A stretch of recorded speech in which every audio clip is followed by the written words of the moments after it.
He said, "If the world can hear, let them pray. See how heaven rejoices whenever you pray. Oh, my loving children, pray always for yourselves and for the whole world. I promise to save my people who seek me in prayer." Ayon, muli po nagpakita ang ating Panginoon kay Barnabas. At ang sabi, kung ang mundo ay makakarinig, kung maririnig ito ng mundo, let them pray. Kayo ay manalangin.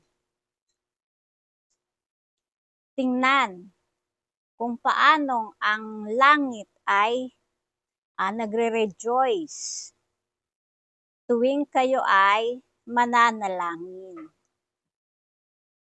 O mahal kong mga anak, manalangin palagi para sa inyong sarili at para sa buong mundo.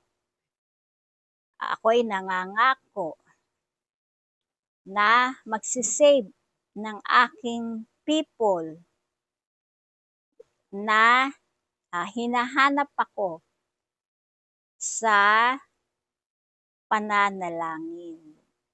Ayun, kung naririnig ninyo, let them pray. So, manalangin tayo. At ang heaven, tuwing tayo mananalangin ay nagre-rejoice ang heaven, ang langit. At manalangin tayo, hindi lang para sa ating sarili, para sa buong mundo. At nagpa-promise ang ating Panginoon na magliligtas ng mga tao na hinahanap siya sa panalangin. So, ayun po, take note, ililigtas ang mga tao na hinahanap siya sa panalangin, who seek me in prayer. My children, respect the precious blood of your salvation. Seek refuge in the protection of my divine blood.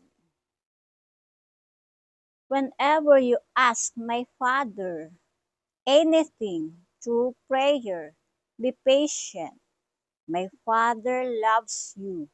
He will grant your entire request.